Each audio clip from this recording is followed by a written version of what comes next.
off. You should throw it off. There is no need of knowledge. You should learn how to flatter. It means ये जो knowledge है उसको छोड़ो. Don't be a scholar. A scholar बनने की जरूरत नहीं है. Then what is needed? आपको flattering आना चाहिए. So it is better to be a flatterer than to be a scholar. See, this is the fact that even the servants are getting the idea कि flatter बनने से ही जीवन पार लगेगा, है ना? ये स्कॉलर बनने से फायदा नहीं है. So it is therefore, Baldock, you should throw off this scholarship. There is no need, and learn how to get flattering, how to flatter the person. A velvet capped coat faced before this surge, and smelling to a nosegay all the day, or holding of a napkin in your hand, or saying a long grace at a table's end, or making low legs to a nobleman, or looking downward with your eyelids closed.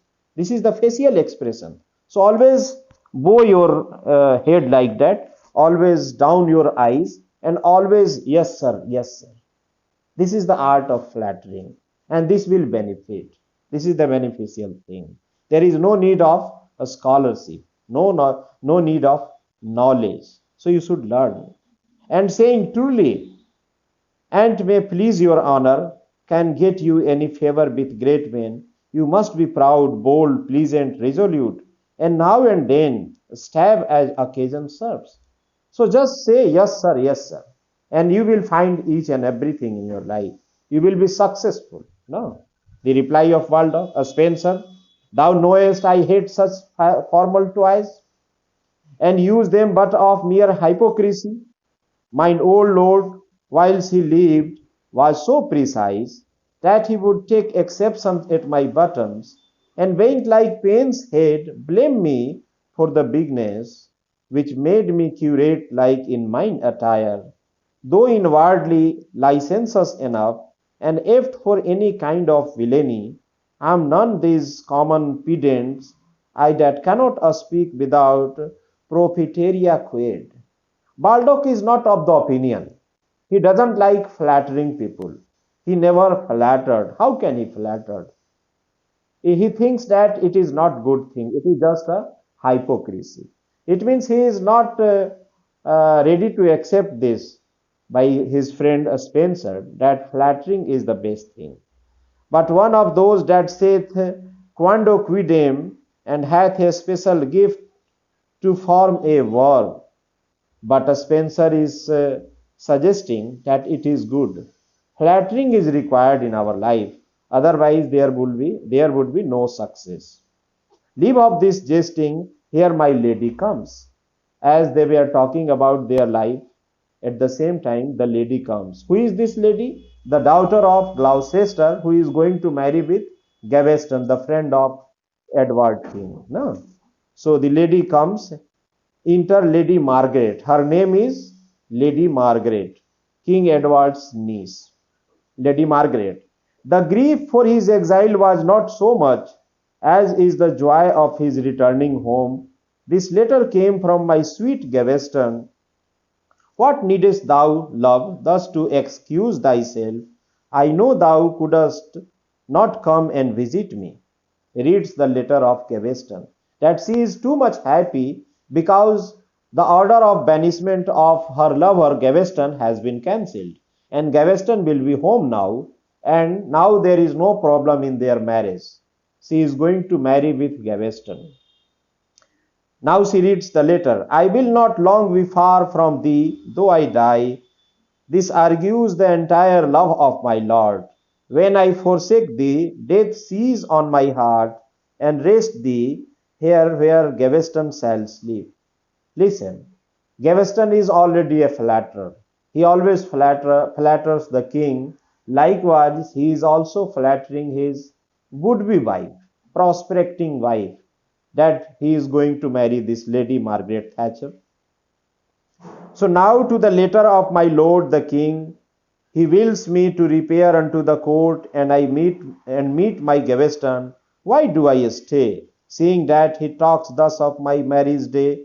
Who is there? Baldock, see that my coach be ready. I must hence. So now she is going to the court of the King Edward II because Gaveston is called there, and the marriage of Gaveston and Margaret Thatcher is going to be discussed among the people. So, yes, Baldock, it shall be done, madam. The coach is ready. You may go. And meet me at Park Pell presently. Spencer, stay you and bear me company, for I have joyful news to tell thee of. My lord of Cornwall is coming over, and will be at the court as soon as we. And as Spencer is instructed to follow her. The lady is going to the court of the King Edward II because Gaveston is coming there. And she has listened that their marriage will be solemnized very soon, and she would be the wife of Gaveston. The lady is such a kind that she is ready to love Gaveston. Either she is unaware of the fact that what type of person it is, Gaveston, or she might be swayed away by the influence that she would be rich, she would be enjoying her life with Gaveston because Gaveston is very powerful in this.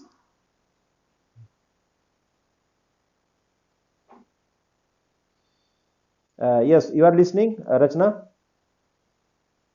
Rachna,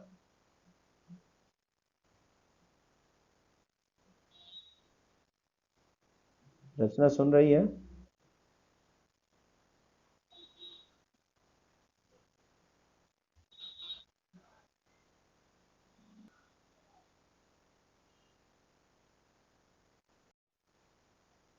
Spencer, I knew the king would him home again, Lady Margaret.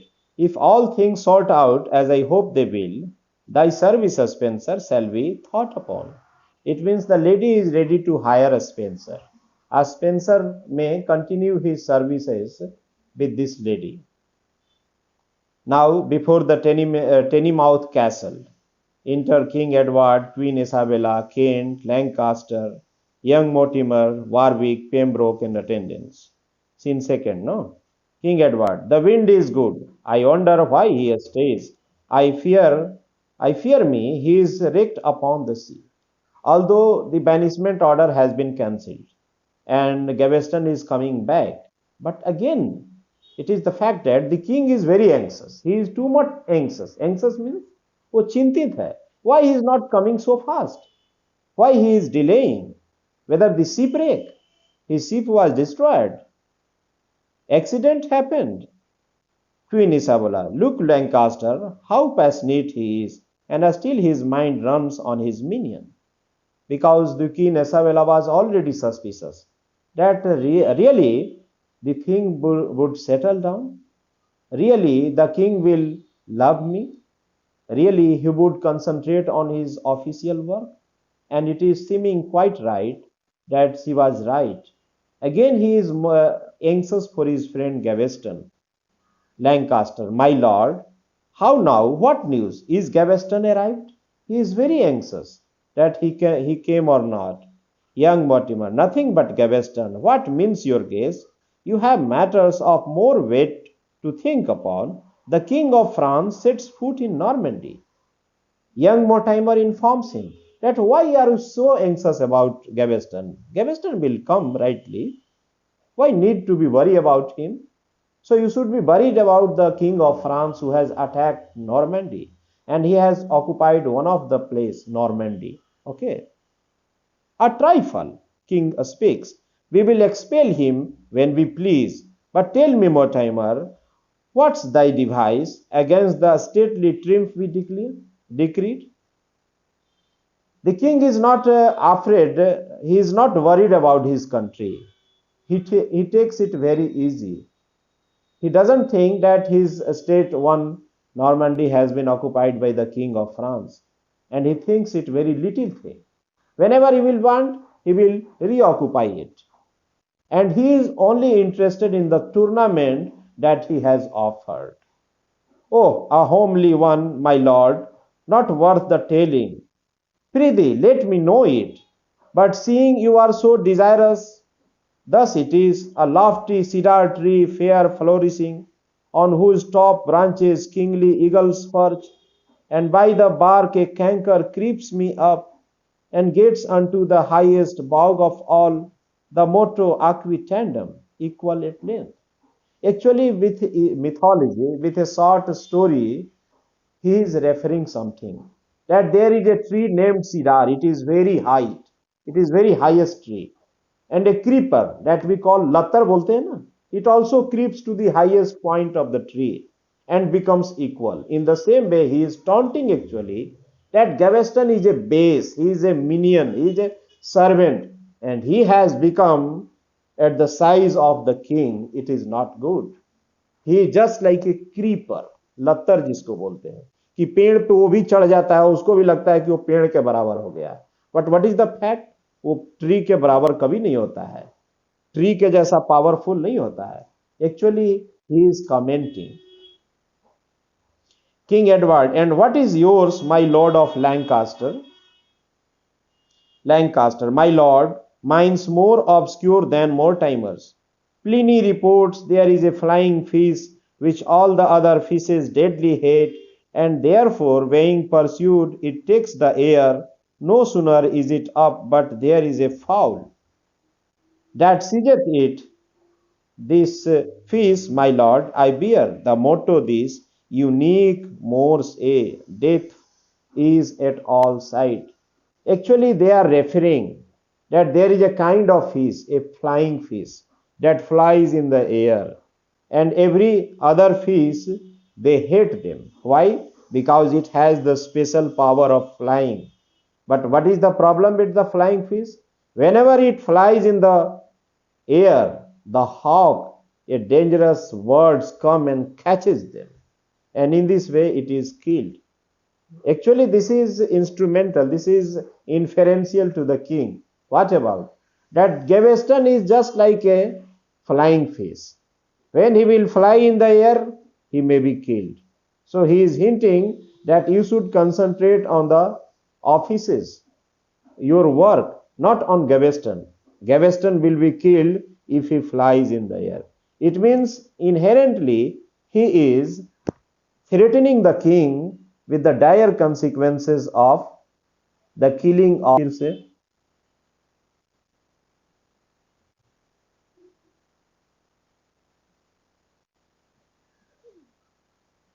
He is very angry that his friend has been threatened with death. So, proud Mortimer, he answers, ungentle Lancaster, is this the love you beat your sovereign?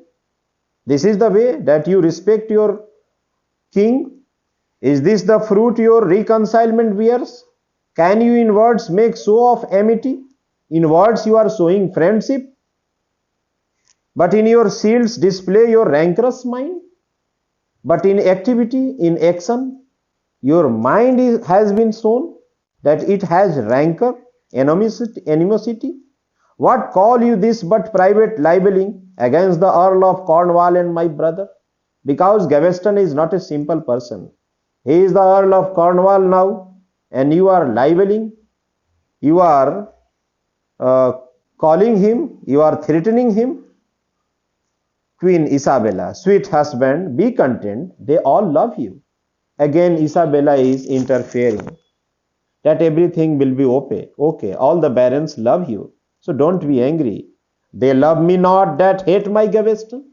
That is the condition of the king. That if the people don't love Gaveston, it means they are not loving the king. If the people love me, they also must love Gaveston, my friend. That is the condition. I am that cedar, shake me not too much. Now the king is threatening. I am that cedar, the highest and the strongest tree. So don't shake me. And you the eagle, soar you never so high. I have the jesses that will pull you down, and Aqui tandem shall that canker cry unto the proudest peer of Brittany, though thou comparest him to a flying fish. So king is threatening the young Mortimer. So you are threatening my friend, calling him a flying fish, and he would be murdered. Death is everywhere.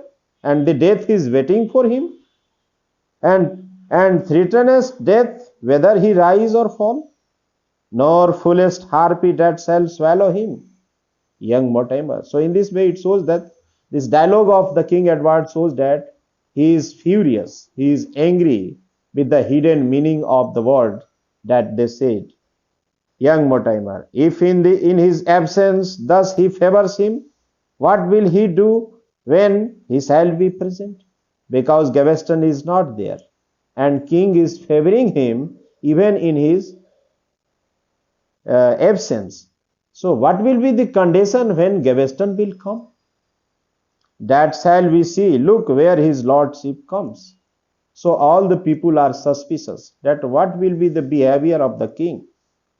He is still engaged with Gaveston. So at the same time, Gaveston enters in the court. King Edward, my Gaveston, welcome to Tennymouth, welcome to the friend. Thy absence made me droop and pine away, for as the lovers of fair Dinah, when she was locked up in a brazen tower, desired her more and waxed outrageous, so did it sure with me, and how thy sight is sweeter far than was thy parting hence, bitter and irksome to my sobbing heart. So now King is very happy that his friend Gaveston has returned. Gaveston, sweet lord and king, your speech preventeth me mine, yet have I words left to express my joy. The shepherd snipped with biting winter's rays, frolics me more to see the painted spring than I do to behold your majesty. Gaveston is also happy to see his friend, the King Edward II. Will none of you salute my Gaveston? See, this is the behavior of the king. He wanted all the barons to salute not the king but his friend Gaveston. And Gaveston is just a base person, he's a minion, he's a servant. Nobody is going to respect him. But king wanted from all the people present there to salute his friend. So this will certainly infuriate the others. Salute him, yes, welcome Lord Chamberlain, but in compulsion they salute him. Welcome is the good Earl of Cornwall, everybody is saying. Welcome Lord Governor of the Isle of Man. Welcome Master Secretary. He is called by his post. Brother, do you hear them? Still will these earls and barons use me thus? So in this way देखो कि सब king के सामने उसको salute करते हैं. This is compulsion, मजबूरी है कि वो किंग है, किंग का दोस्त है, अब सबको जबरदस्ती सैल्यूट करवा रहा है. What does it mean actually? Gaveston, my lord, I cannot brook these injuries. Actually, they are not saluting him, but commenting. They are taunting him. Queen Isabella, me poor soul, when these begin to jar, King Edward, return it to their throats. I will be thy warrant. Gaveston, base laden earls that glory in your birth, go sit at home and eat your tenants' beef, and come not here to scoff at Gaveston, whose mounting thoughts did never creep so low as to bestow a look on such as you. Gaveston is threatening the barons. Threatening means उसको धमका रहा है कि सुरक्षित रहो, you should be safe at home, otherwise you may be revenged, you may be killed. Lancaster, yet I disdain not to do this for you. Draws his sword and offers to stab Gaveston. Now they are infurious. They are in attacking mode. They are much more aggressive. They are going to fight with Gaveston in front of the king. King Edward, treason, treason, where is the traitor? Here, here. He is calling all the people a traitor. Convey hence Gaveston, they will murder him. There is a chance that Gaveston may be murdered, because every baron is very infurious. The life of thee shall solve this foul disgrace. Mortimer, villain, thy life unless I miss mine aim, wounds Gaveston. In this way Gaveston was injured by the sword of Mortimer. Ah, furious Mortimer, what hast thou done? Isabella is very anxious. that Mortimer has stabbed Gaveston. Stabbed means ये उसको घुसेड़ दिया है, उसका जो sword है, तलवार है, Gaveston में घुसेड़ दिया है. No more than I would answer where he slain, exeunt Gaveston in attendance. So he was injured at last, and at last he went. King Edward, yes, more than thou canst answer. Though he live, dear, shall you both obey this riotous deed out of my presence? Come not near the court. So this accident took place in the presence of the king himself, and his friend was injured. He was wounded by the sword of the barons. I'll not be barred the court of Gaveston. We will hale him by the ears unto the block. Look to your own heads. His is sure enough. So King Edward is threatening the barons that Gaveston is safe. You should care for your head, that you should not be beheaded. Look to your crown. If you back him thus, Warwick, these words do ill beseem thy ears. King Edward, now all of them conspire to cross me thus. But if I live, I'll tread upon their heads, that think with high looks thus to tread me down. Come, Edmund, let's away and levy men. It is war that must abate these barons' pride. So at last the war was waged against King Edward II. Even in the presence of King Edward II, his friend Gaveston was injured by the sword of Mortimer. And Kent, he tried his best to convince the baron not to do this before the king, not to do any hefty thing before the king. So at last they went away. Exeunt King